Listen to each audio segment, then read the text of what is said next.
Hello, I'm Brian Foster, and today I'm talking about Spiritism. And we are doing a live stream today on very interesting sections from the Spiritist Review of 1858, edited, and a lot of times articles authored by Allan Kardec. We are discussing Jupiter's drawings, Jupiter's dwellings, and Mozart's house. So, and of course, now before I begin, I want to make sure everybody knows this is Jupiter in another dimension. Jupiter in our dimension, in our physical universe, is a kind of a gaseous ball. I forgot exactly how they call it, but and we've had flybys, and there's no life there as we know it. So this is in a different dimension. In fact, this is one of the first things I read in the Spirits book. It made me question the Spirit's book when they talked about life on Jupiter. And I said, well, there's no life on Jupiter. But then I read and I learned more, and I read more Spiritist books. And I learned that there are multiple dimensions within the physical universe, as well as multiple dimensions within the spirit universe and spirit universes. It's so complex. So therefore, we've even been told by spirits that there are other planets in the solar systems, in our solar system, that we cannot detect. So therefore, this is talking about Jupiter in another dimension. It resides in our solar system, but we cannot detect that area. Just like they say Mars has life, and it's a planet a little bit less advanced than Earth. But of course, there's no life on Mars. As we've seen, we've sent probes there, and we have, devices on the surface, explorers, and we see no life. But this is again in a different dimension, and our science knows about different dimensions. Actually, string theory talks about 11, maybe more dimensions. So therefore, it now makes sense to me. So before I begin, let me start a small prayer. Dear Jesus, I want to thank you, and all of us thank you for all the help that your spirits, all the legions of spirits that help us here on earth, that guide us, that guide our culture, that guide our countries, guide each of us individually, all our guardian spirits, all the spirits that help nature and animals and plants, everything. Thank you for leading us and organizing the campus we call Earth. Amen. So, before I begin, also, please read the Spirit's book. That is the headwaters of Spiritism. And of course, Spiritism was brought to us, or actually promised to us, by the Spirit of Truth. And the Spirit of Truth was first talked about in the New Testament. And in the New Testament, in John, chapter 14, verses 15 to 17. If you love me, keep my commands, and I'll ask the Father, and he will give you another consoler to help you and be with you forever, the Spirit of Truth. The world cannot accept him because it neither sees him nor knows him, but you know him, for he lives with you and will be in you. New Testament. And then there's also the John chapter 14, verse 26. But the consoler, the Holy Spirit, whom the Father will send in my name, will teach you all things and will remind you of everything that I have told to you. So from that, we came to the Spirit's book, and that was codified by Allan Kardec. Allan Kardec was not a medium. He was a very intelligent man, a very organized. He's a member of the science community. He was a professor. And he organized a series of 1,019 questions that he asked different mediums throughout Europe. And he did not codify that in the books unless they were the same or similar. And the spirits who talked to the different mediums were organized by the Spirit of Truth. So now let us begin about talking about Jupiter.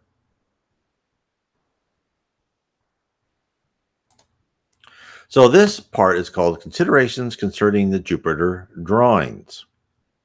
As announced, we published in this issue of the periodical a drawing of a Jupiter dwelling, executed and engraved by Mr.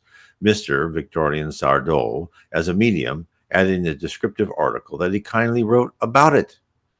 As for authenticity of the description, whatever might be the opinion of those who accuse us of getting involved with things that happen in unknown worlds, when there is so much to be done on Earth, we beg our readers to keep our objective in perspective, as well as the subtle subtitle of the periodical, namely that it is the study of this phenomena, and as such should not be neglected.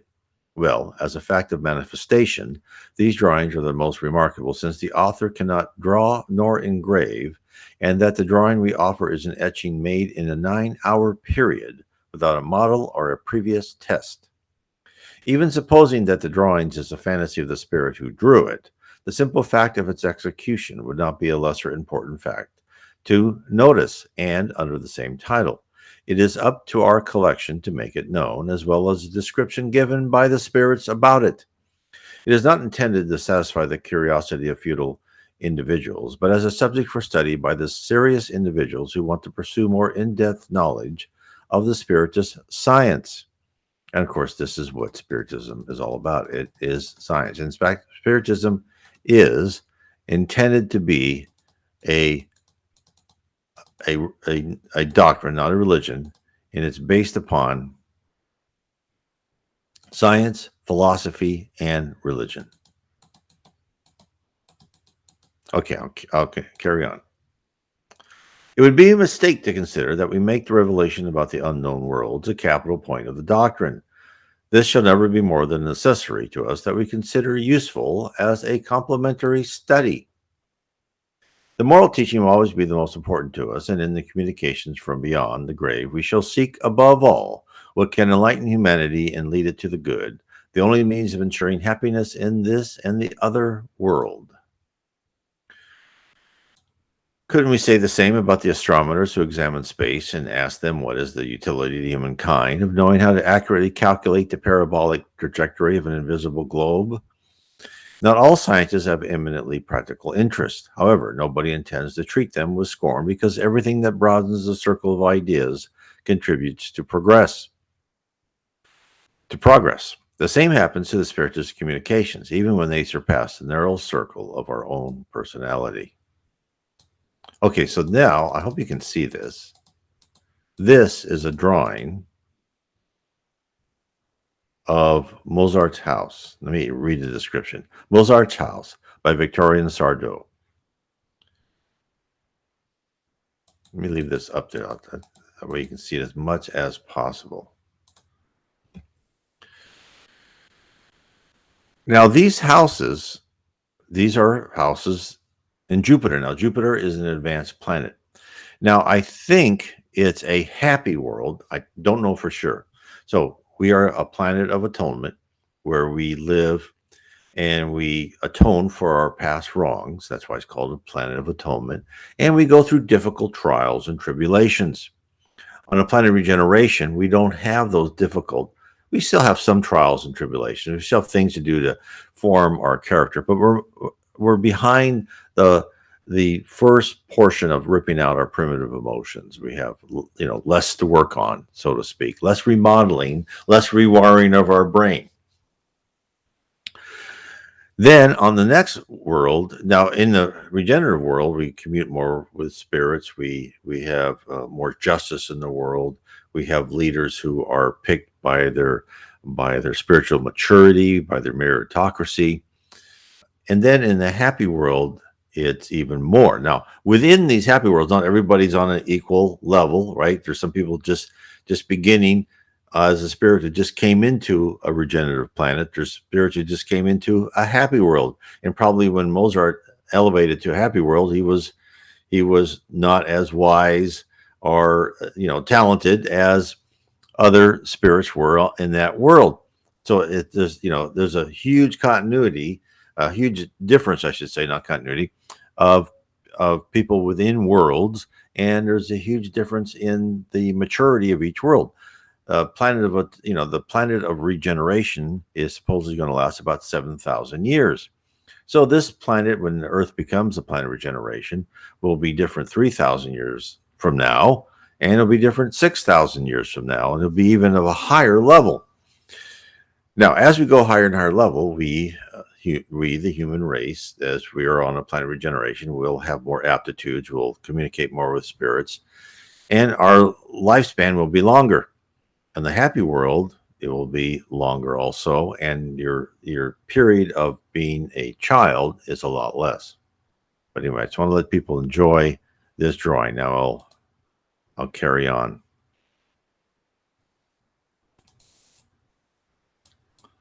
So, Jupiter's dwellings.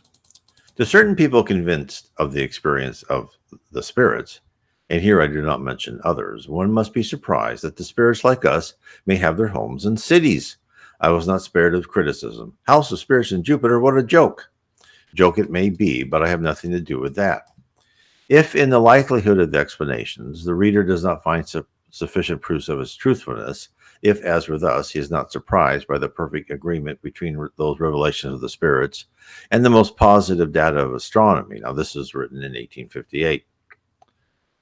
They've not had all the explorations and flybys that we've had now in the year 2022. If in one word you cannot see more than the skillful mystification in the following details and in the drawing that is related to that, I invite you to explain yourself with the spirits, of whom I am a faithful echo and instrument. May Pallassi or Mozart be evoked, or another inhabitant of that happy world. May they be questioned, and may my assertions be controlled by theirs. Again, they say happy world. Now, I don't know if they mean and happy in quotes.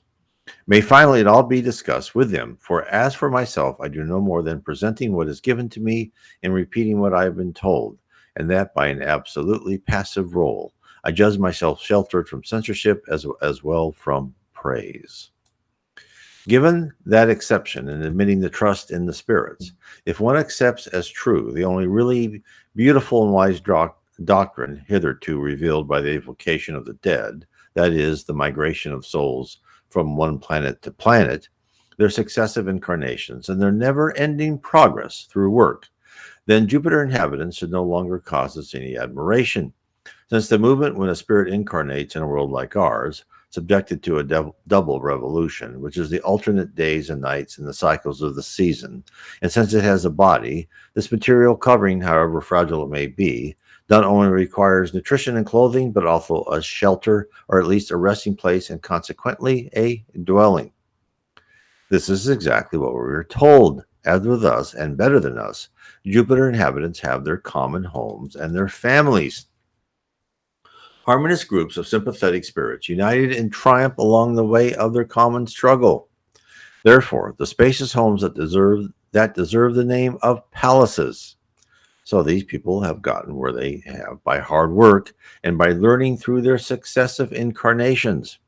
This is what we are striving for. Everyone who is listening today, everyone who's reading any type of spiritist literature, everyone on this planet will one day be able to have a palace like this through their hard work. The timing, the amount of lives is totally up to our free will. We either become humble, like Jesus tells us, if we want to go to heaven, we should be humble. And that he means that we need to open our hearts and mind and be able to learn what is told to us through spiritist mediums. I'll carry on. Still, as happens to us, the spirits have their parties, ceremonies, and public gatherings. Thus, a number of edifices are especially built for that purpose. It is necessary to be prepared to find in those superior regions an active and laborious humanity as ours, also submitted to their laws, needs, and duties, with the only difference that progress, which in our case reacts to our efforts, becomes an easy achievement to spirits detached from our earthly vices like them. I should not handle the architecture of the dwellings here. A word of explanation will be useful to the understanding of the details that follow. Okay, now he's going to describe Jupiter. And of course, what he's just said is that these people deserve this higher level of living because they have gone through the training. Why are we going through training on Earth? As I say so many times, it is to remove our primitive emotions, replace them with civilized emotions, so we can completely control our thoughts and emotions. Why do we need to control our brain so well, our spirit brain? Because in the spirit world, thought is action. and what you think you can do. You can, it's a subjective world. You can change and modify the environment around you. You can create your own palace. You can create your own atmosphere, your environment, lakes, mountains, when you're in the spirit world. On the happy world like Jupiter, you still have power of the mind, but it's not the same as in the spirit world. I'll carry on. As good spirits only inhabit Jupiter, it does not follow that they're all on the same level of excellence. Between the kindness of the simple man and that of the genius, there are several nuances. The whole social organization of that superior world is based precisely on the variety of intelligences and aptitudes, and through the application of harmonious laws, whose explanation would be too lengthy here. It is up to the more elevated and depurated spirits to manage the higher direction of the planet. Such supremacy does not stop there. It extends up to the inferior world, where those spirits, by their influence, favor, and incessantly active religious progress, are the guiders of all others. It is necessary to add that to those depurated spirits that there is nothing but intellectual work as their activities take place in the domain of the mind, and they have acquired enough control over matter in other not to be even slightly limited by that in the exercise of their free will. The body of those spirits, by the way, as all inhabitants of Jupiter, is of so low density that it can be compared to our most imponderable fluids, somewhat taller than our own body, whose shape it exactly reproduces. More beautiful and pure, however, it would have a vaporous shape to us, and here I regretfully use a word that designate a substance still too gross, vapor. I was saying intangible and shiny, particularly around the borders of the face and head.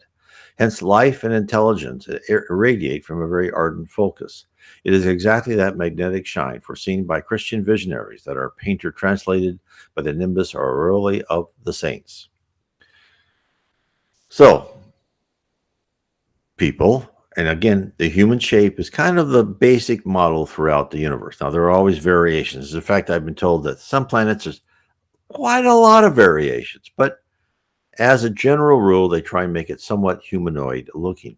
And Jupiter, they're saying, looks just like us because a lot of those people who are on Jupiter came from Earth and Mars and other a more advanced planet within our solar system in other dimensions. I like to carry on. Now, Jupiter is a higher dimension than we are.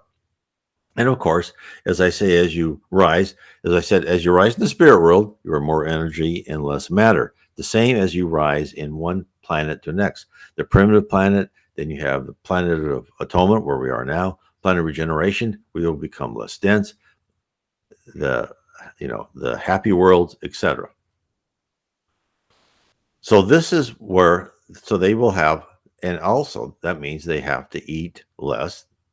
Their diet is different. They don't need as much, since they're less matter and more energy. They don't need as much calories as we do. I'll carry on. It is understandable that a structure does not bring much difficulty to the extra-worldly communications of those spirits, allowing them an easy and fast dislocation around their own planet. The body so easily avoids the effect of gravity, and its density is so much alike the atmospheric density that it can come and go, move up and down to the simple effort of the will.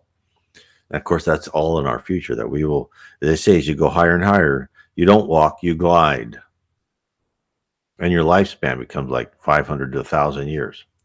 Thus, some characters that Palissy made me draw are represented hovering on the ground or the surface of the waters, or still very high up in the air, with every freedom of action and motion that we attribute to the angels. The more elevated the spirit, the easier that motion, and as we can easily understand. Thus, nothing in that planet is easier than the determination of the level of a given spirit at first sight as they move about. Two signs denounce it: the height of their flight and the more or less shiny aura. And of course, some people on Earth can see auras, and the same thing is actually, if you could see auras, you could see it here on Earth. In fact, there was this one spirit who, for the first time, who recently died, and he went to Earth. He says, "Where is this? Everything is dark. What are these dark shadows walking around me?" And his spirit guide said, okay, now you're seeing the planet Earth from a spirit perspective. Before, you've always been in a physical body and you can't see us, but now you're seeing dense humans from our perspective. And those dense humans, most of them are very dark because that is their spiritual level.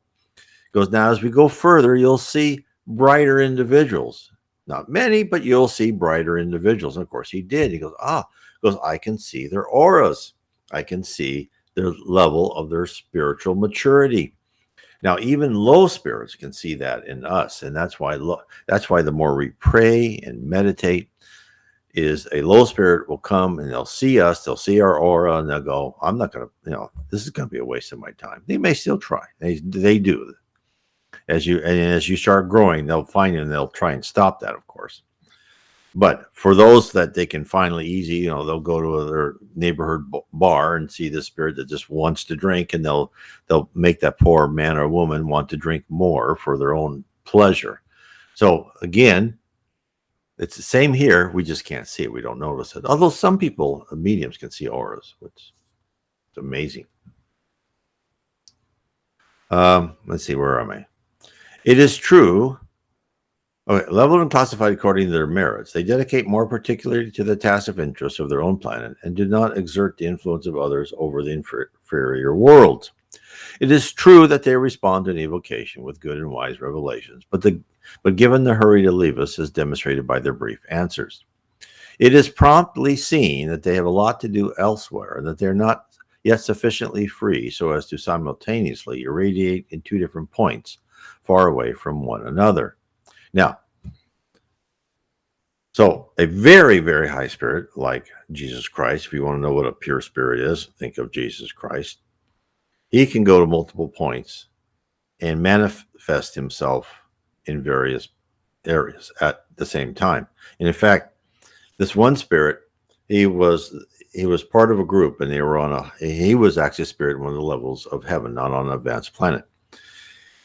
I think he was on the 10th level of heaven, and there was a group of them gathered together to perform missions on Earth. Let me take a drink of water. They were told to present themselves on this kind of gathering place. Higher spirits than they came down and said, look, you guys get into groups, you talk to each other, and each of you find out what you need, what extra skill set, what better aptitude, what problem you're working on, what do you need in order to really be successful on your mission to Earth. And so these spirits surrounded them, and they kind of made this kind of glow mound around them. And then finally they could see far off from the mountains, they could see this bright object coming to them, and it was Jesus. And they also said, look, Jesus is coming. Don't be intimidated. He's coming here to help you get your work done. What you're doing is important. He's coming here to get, so just concentrate on what you need to improve on. So then Jesus came, and then this one spirit, as he wrote about this to the Reverend Jiva Owen, he said he could see Jesus kind of in the middle of the group, kind of like 3 times higher than anybody else there. But then again, he also saw images of Jesus with each group are kind of going like in rapid motion around each group. He says it was just the most fantastic thing he had ever seen. And when Jesus was done and he left, everyone had that self-improvement that they thought that they needed in order to fulfill their task. Another example is when Jesus, another spirit, and I talk about this in my book, Spirits and Heaven and Below, book 1 of Spiritism, when I talk about Jesus, is when the spirit said, okay, look, to have you understand about the spirit world, understand that there is no distance. There is presence and absence. I'll give you an example, he said. When Jesus came into the house after he had died on the cross, and to the where all the apostles were gathered, right? And he appeared to the apostles. He said, Jesus didn't say, "Oh, I'm in the spirit world. I'm going to zoom on down to that house in Jerusalem." He said, no. Jesus concentrated and changed the environment around him and showed up in the house and appeared in the house. He did not walk. He did not ride. He didn't take a spaceship. He changed the environment around him. So that should give you a feeling of the complex environment in which we actually live in. This can only be an environment that is packed with data that can be manipulated, queried, and modified and added to by someone who has the power. And that as we are primitive spirits right now, we have the parameters saying we can only do so much, right? Because the spirit, as I said before, can only visit those levels at his or her level and below. But for a higher spirit who has permission to transverse this hugely complex, universal database, which allows intelligent modules to traverse it and go wherever they want and modify the data within it, query the data, right? It should start giving you an idea of where you really live. And that should also kind of give you a hint that, oh, well, if that's the case, I'm on physical Earth. Everything seems objective to me, like my head's hard, but maybe it's all a simulator, and that's what it is. It really is a simulator designed for us to rip out our primitive emotions, to modify our spirit intelligence. And this is what will come to us, and we'll know this more and more as life comes on. And as I predict, when aliens come, and I'm going off on a tangent here, but hey, if I'm talking about Jupiter in another dimension, why not? They will tell us that no, there's a spirit world, and what Spiritism have told you is they'll say that yes, that's what they believe. And then all of a sudden, our society will go, oh, well, maybe thinking that people who actually were religious and spiritual just needed a crutch to survive wasn't the right idea. So we shall see. No one has to believe me till it happens. I believe it will within, less than a decade, maybe a couple decades, but it shall happen. Okay, let me go on. It is true that it is probably seen that they have a lot to do elsewhere. Okay, I did that. Okay, finally, following the less perfect of those spirits, but separated by an abyss, there are the animals that are the only servers and workers of the planet, thus deserve a special reference. Okay, so now an advanced planet has advanced animals, and they serve and they work. Let's see what they say about them. If we designate the bizarre beings that occupy the inferior limits of the scale by the name of animals, it is because the spirits themselves admitted its use, beside the fact that our language does not have a more adequate term. Such a designation significantly degrades them. However, calling them men would elevate them too much, because men, when he says men, would show that they would have complete free will. These are spirits truly dedicated to the animality, maybe for a long time, maybe forever. Once the spirits are not in total agreement in that regard, and the solution to this issue seems to belong to worlds more elevated than Jupiter. Nevertheless, so they don't know if these animals rise or that's where they are. Nevertheless, whatever their future may be, there's no mistake with respect to their past. Those spirits, before going to Jupiter, continuously migrated in our inferior worlds from the body of one animal to another through a perfectly graduated scale of progression. A careful study of our earthly animals, their customs, their individual characters, their ferocity away from men, and the slow but always possible domestication, everything yields sufficient demonstration of the reality of such animal ascension. Thus, no matter how we look at it, the universal harmony is summarized in only one law: progress everywhere and to all, to the animal as to the plant as to the mineral. So again, he's saying that we all start from a very simple, logical, encapsulated routine. And as we get more and more experience, we learn how to control different physical things, we go higher and higher. And it's the universe under God is a lot of it is dedicated to having spirits go higher and higher to become perfect spirits. Okay. In principle, a purely material progress in the insensitive molecules of the metal or the pebble, and gradually more intelligent as we move up in the scale of the creatures and as the individuality tends to separate from the masses in order to stand alone and know oneself.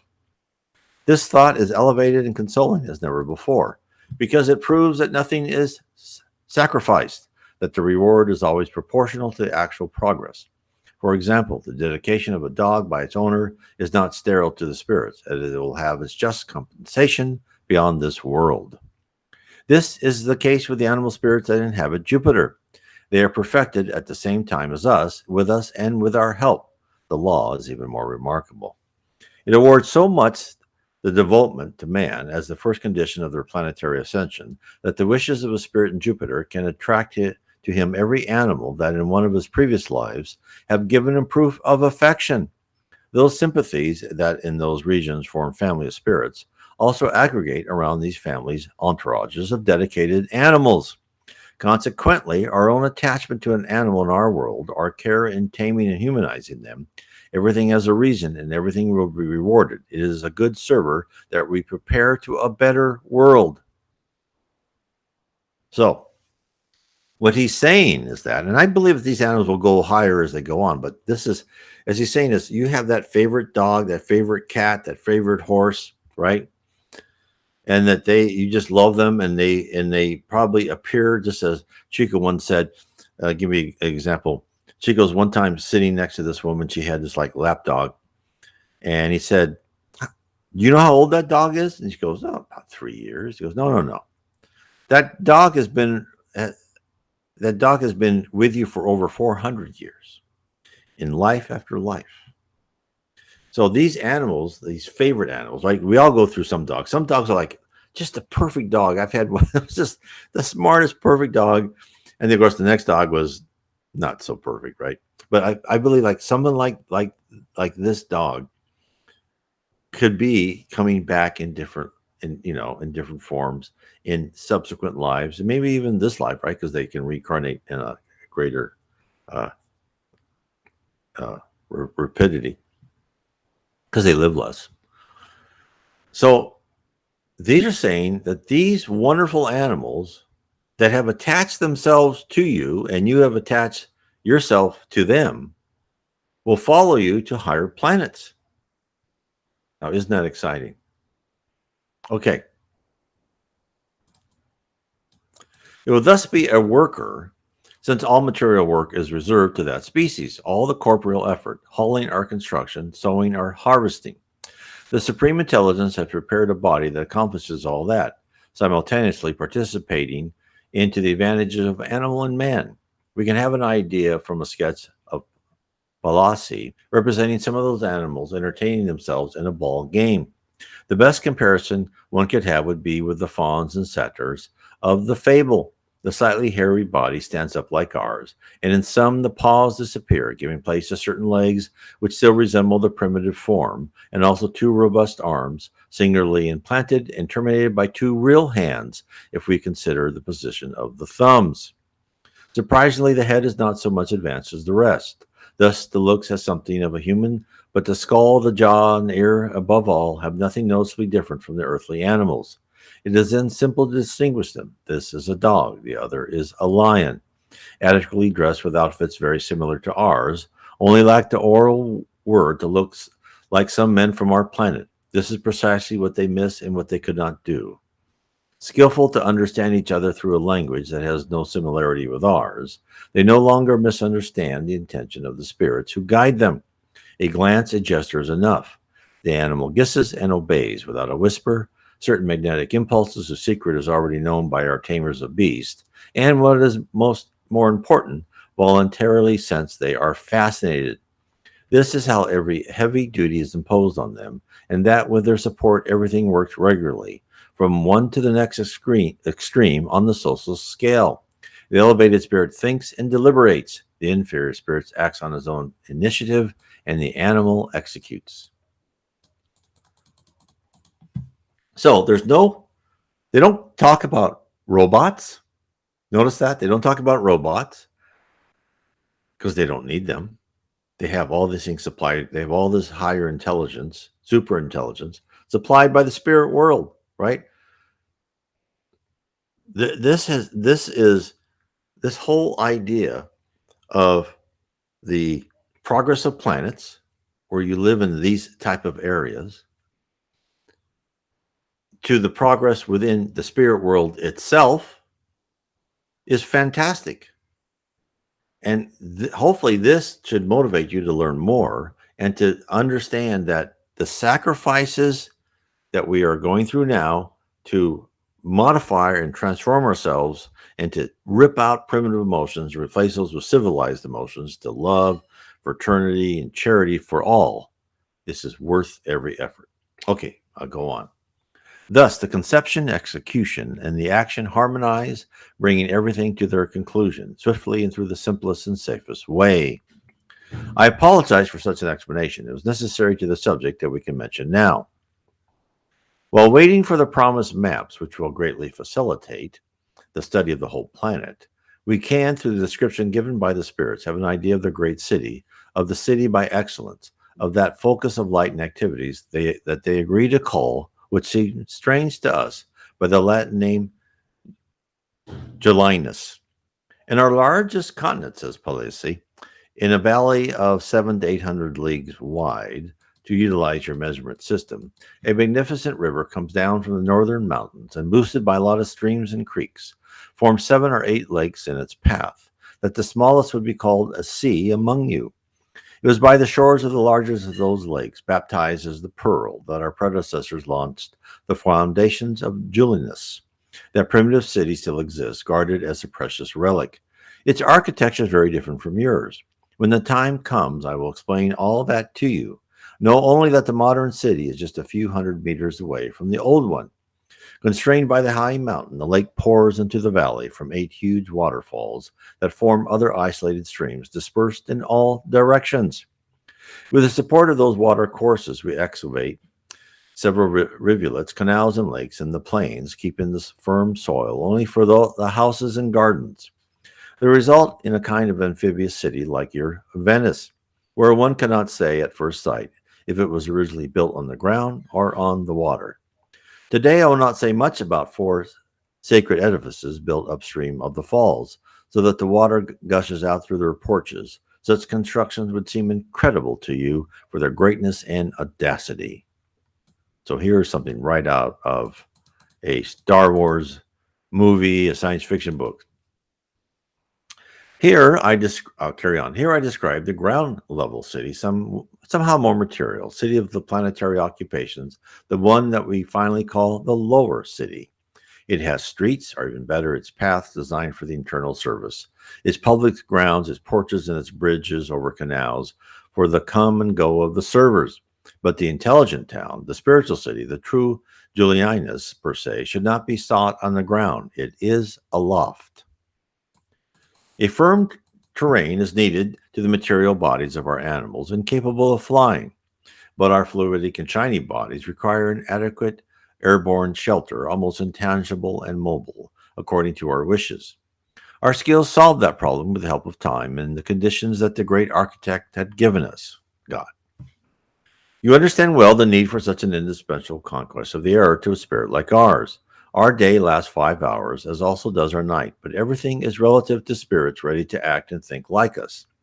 To spirits that understand each other by the language of their eyes and can magnetically communicate from a distance, our 5-hour day would be equivalent to a week of your activities. All that was still too little in our opinion. The immobility of the homes, the fixed spot of the drilling, was an hindrance to all our great realizations.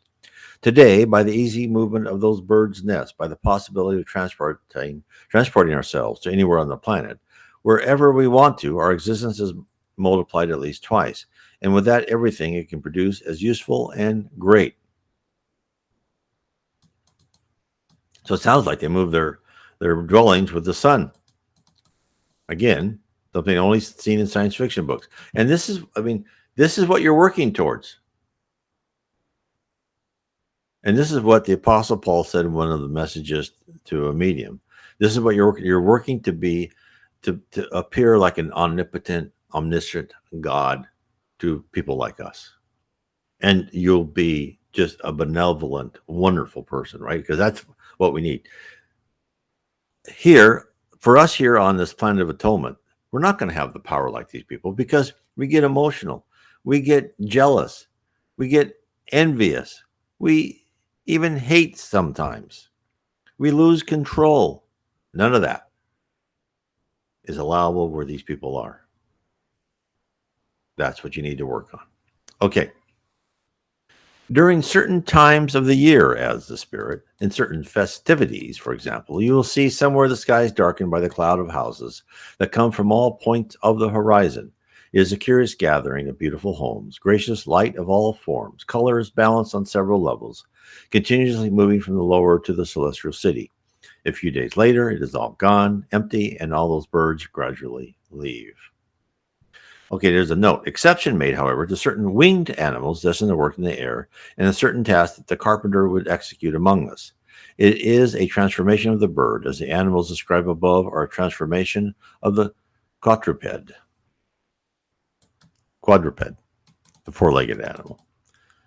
Okay, I'll carry on. Those floating homes lack nothing, not even the enchantment of the green leaves and flowers. I speak of vegetation with no similarity among you, of plants and even bushes that by the nature of their organs live, breathe, feed, and reproduce themselves in the air. Again, this goes on with what we see from even spirits in levels of heaven, how everything is alive, it responds to our moods. We'll get there. The earth will be at this level at some point in the future. Now, I know it won't be, it's got to be more than 7,000 years. But you may be here. 7,000 years. If you divide 7,000 years by eternity, 7,000 years is not much. It's nothing. Start looking at time like a spirit looks at time. And I know it's not easy because we're all locked on this earth in 1 day, 1 week, 1 month, 1 year. It's a heck of a long time, depending on your age and your attitude. But it's nothing. So put up with what you have to put up with. Understand your circumstances are those created for your edification. And try and learn from everything. Okay, I'll carry on. The same spirit still said, we have those bunches of huge flowers, which forms and nuances you cannot imagine, and of such a delicate fabric which makes them almost transparent, balanced aloft, having broadleaf supporters and tendrils like those of the vine. They assemble into 1,000 shades or disperse with the wind, offering a charming spectacle to the passers-by of the lower city. Imagine the grace of those rafts of greenery, of those floating gardens that our will can make or break, and that sometimes last a whole season. Long trails of vines and flowering branches are detached from those heights down to the ground. Huge clusters are agitated, exhaling perfume from the loosened petals. The spirits who travel through the air stop there. It is a place of resting and gathering, and if you will, a means of transportation to complete a journey without fatigue and in good company. Another spirit was sitting on one of those flowers at the time I invoked him. He said, now it is nighttime in Julianus, and I am sitting at a distance on one of those airborne flowers that only sprout under our moonshine here. The lower city sleeps at my feet, around me and just above my head, and to the endless distance, there's only movement and happiness in space. We don't sleep much, our soul is much detached, so that our body's needs do not tyrannize it. Night exists more to our servers than to us. It is a time of visitations, long talks, lonely strolls, daydreams, and music. I only see airborne habitations resplendent of lights or rafts of flowers loaded with happy tufts. The first of our moons illuminates the lower city. It is a smooth light. comparable to your moonshines, but as the second one rises from the lakeside of greenish shine, gilding the whole river with that appearance of a vast lawn. It is by the right river bank, whose water, says the spirit, would give you the impression of consistency of a very light vaporous shape, that Mozart's house is built, whose drawing, Palissy, was kind enough to make me reproduce on copper. I present here only the facade of the southern side. The great entrance is on the left, looking to the plains. To the right is the river, to the north and south the gardens. I asked Mozart who were his neighbors. This is his answer. Above and below me, two spirits that you don't know, but to the left there's only a large meadow that separates me from Cervantes' gardens. Cervantes wrote Don Quixote. The house has four faces like ours, but it would be a mistake to take that by a general rule. It is built with a certain stone that the animals take from the northern mountains, and whose color the spirit compares to the shades of green that sometimes mix with a celestial blue at sunset. Regarding its strength, we can have an idea by this comparison of Palissy. It would melt so rapidly under the pressure of your fingers as a snowflake does. Yet that is one of the most resistant materials of the planet. It shows you the etherealness, right, of the higher dimension of where they live. And of course, being ethereal, you need less sustenance, there's less gravity, and you're more logic, right? You're more energy than matter. The spirits in Gravestones, Aberesque, I'm pronouncing that wrong, Aberesque on the wall that the drawing tries to reproduce. These are ornaments engraved on the stone and colored later, or the incrustations produced on the rigid green stone by a process very much in use these days, that keeps the whole refinement of the contour of the vegetables, the loveliness of the tissues, and the richness of their colors. A discovery, added the spirit, that you will have one day, and that will change many things. The large window to the right presents an example of that kind of ornament. One of its borders is nothing but a huge reed whose leaves were preserved. The same happens to the coronation of the main window, initiating the shape of the treble clef. These are entwined and petrified plants. So here's a note, although I don't know how true this note is. The density of Jupiter is about 1/4 of Earth, but I believe that has nothing to do with Jupiter in another dimension. It may, but I do not know. It is through such a process that most coronations of buildings, gates, porches, etc. are obtained. Sometimes the plant is attached with its roots to the wall, free to grow. It then grows, develops. The leaves spread at random when it achieves the full and desired development for the ornamentation of the building. The artist petrifies it on the spot. Palissy's house is almost entirely decorated by such a process.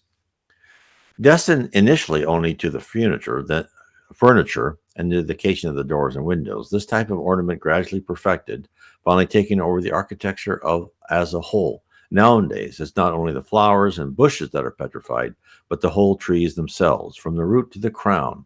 The palaces, as with other buildings, have almost no other type of columns. Again, this has been foreshadowed in fantasy and science fiction books, where houses are really organically grown, and they grow probably under the direction of the spirits who want them to grow into a certain order.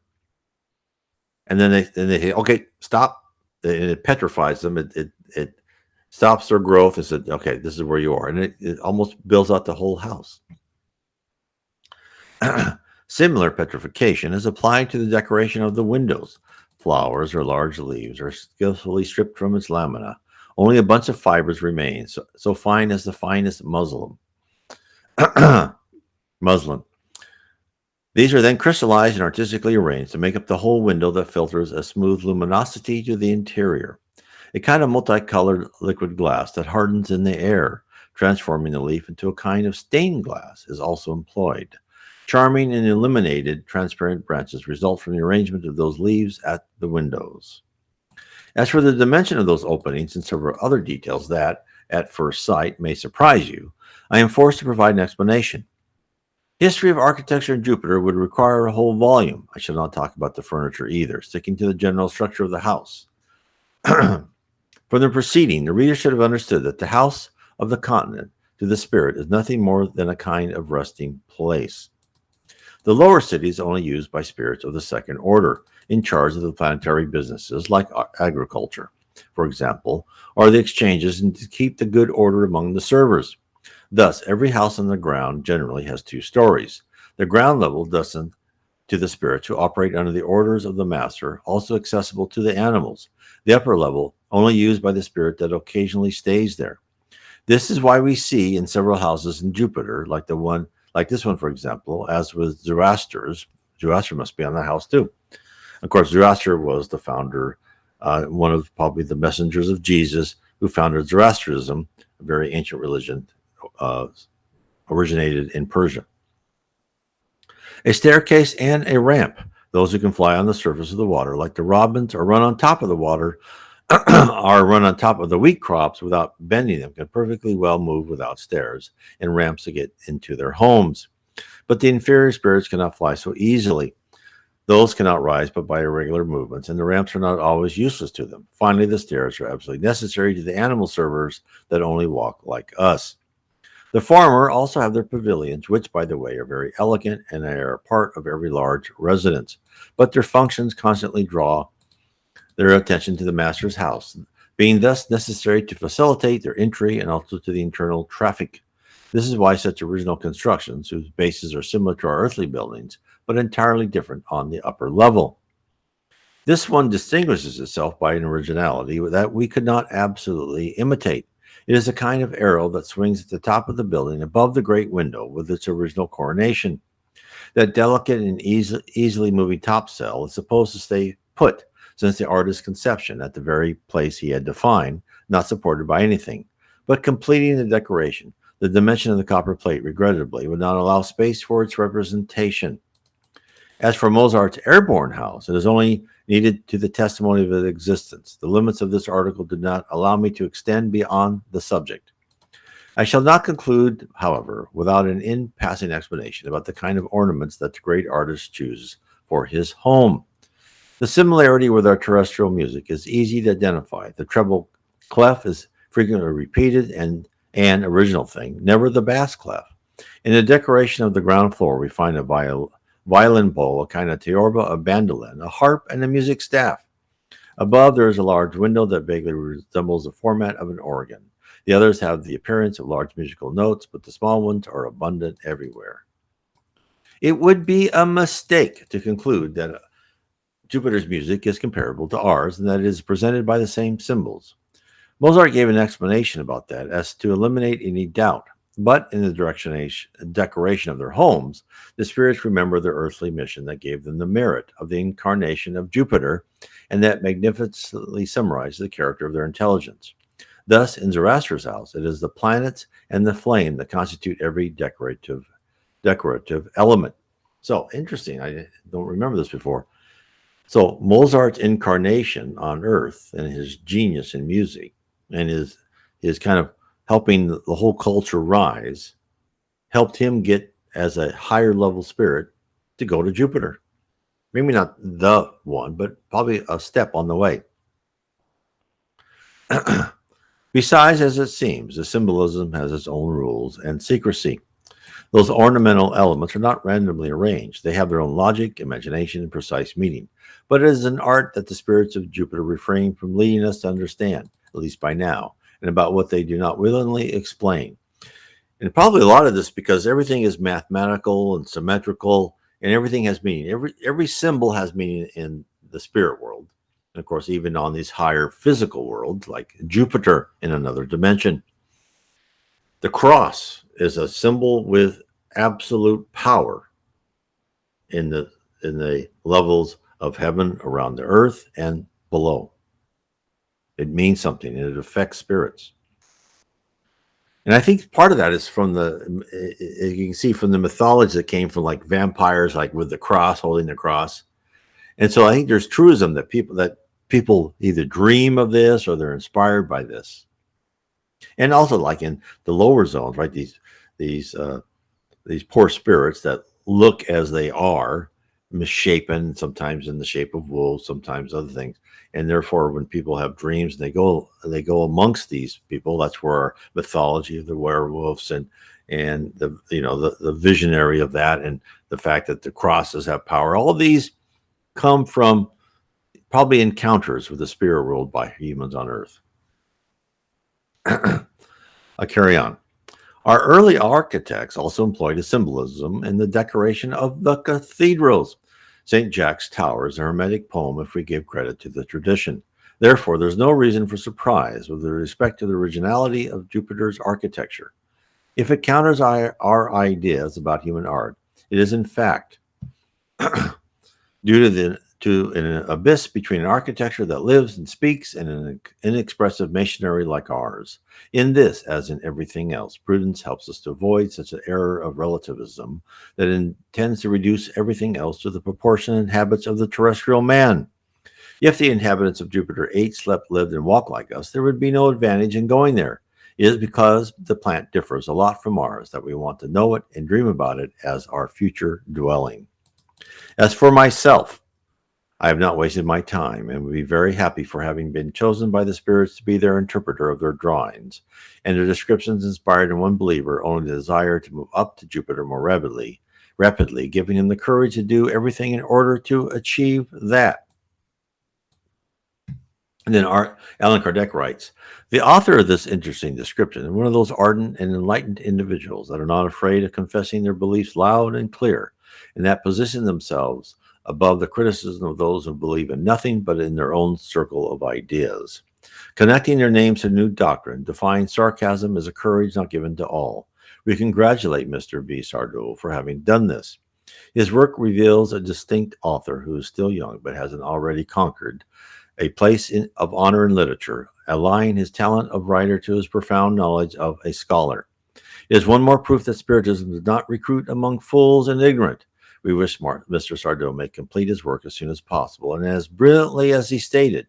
If the astronomers unveil to us through wise researches the mechanism of the universe, the spirits by their revelations let us know its moral state, and as they say, with the objective of motivating us toward the good to deserve a better life. So that, let me bring that up again. I wanted to. That is the end of our study of what we're talking about, Jupiter, which I thought was just extremely interesting and just fascinating. In fact, let me bring this back up here. I should have kept this on. Hold on. Let me bring this up as I end, because I want to, as I talk, I want to show this wonderful house. There we go.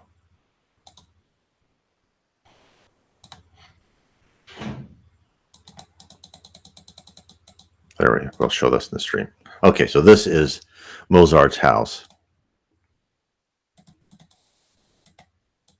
And as you can see, there are like different musical instruments. There's, notes and all sorts of things in the house. So this is, as Mr. Sardou said, this is where he wants to go. And I think this is as fantastic as it sounds. Once you understand the composition of the spirit world, which we in the physical world, and Jupiter also is a physical world, although it's much more ethereal than our physical world, less dense, is a subset of the spirit world. And who knows what the spirit world is a subset of, something greater created by God, because spirits have told us. Even above the spirit world, there are other dimensions, there's other, what they say is that we live on a subjective planet. That means a wall is a wall. You can't change it by your mind. In the spirit world is subjective. I mean, you can change it by your attitude. But then above the spirit world, there's sublimity. And goes, what that is, we're not sure. But there's something even above that. So your eternity is going to be taken up in just intellectual quest. It's just going to be so exciting. And it's going to be so satisfying to you that the sacrifices, and as the Bible says and the spirits tell us constantly, any sacrifice you make here on earth in being better spiritually and helping other people, being of service to other people, will be rewarded 100-fold in the spirit world. And part of that reward is when then you want to go into another physical life, because Even, Mozart and Zoroaster and Cervantes, right, are on Jupiter, but they're learning something even in their physical life. They're not ripping out primitive emotions like they did before, but they're learning something there. And it shows you that these people of dedication and love and doing things for people on earth are rewarded by the spirit world. This is how this works. And they come back and help us. So if you are interested in understanding this, I suggest that you read my series of 3 books, Heaven and Below, book 1 of Spiritism, The Spirit World Revealed to an Anglican Vicar. That I talk about heaven, I talk about Jesus Christ, I talk about the lower zone, the dark abyss, where the majority of our spirits who die on earth go to because they're not spiritually advanced enough and they're too materialistic, and they actually lock themselves on earth. They can be nice people, but they're so materialistic they don't want to rise above, like leaving their wonderful house that they loved, right? So know that all materialistic things on earth, they're just temporary. The whole earth is temporary. The second of those books is Spirits in the Spirit Universe, where I talk about who you are. What are you in the physical body, and what are you as a spirit? And you don't stay as the same spirit. As you go higher level, you gather more attributes, more abilities. You become less dense, more energy. You're on a trajectory that is just marvelous. And then the third book in the series is How We Are Guided by Spirits, how you are guided by spirits, how the earth is guided by spirits, and what is the future of the earth. So I hope this has been a good explanation. And I'll leave you with this picture of Mozart's house on Jupiter in another dimension. I want to make sure, because otherwise people say, Jupiter, there's no life there. Yeah, there is not in our dimension in this physical universe of what we see now, but in other dimensions there are. So please, if you have time, subscribe, hit the bell, hit the like button. That helps the algorithm for more and more people can understand Spiritism, understand where they are on earth, free themselves of the mass of anxieties and nervousness and stresses of earth. I mean, it's a tough life here, but then again, we're atoning for everything we've done in previous lives, and we're learning through new experiences. It's tough, but it's a worthwhile tribulation that we're going through. So stick with it, learn what you can, keep loving everybody that you can. God bless everybody.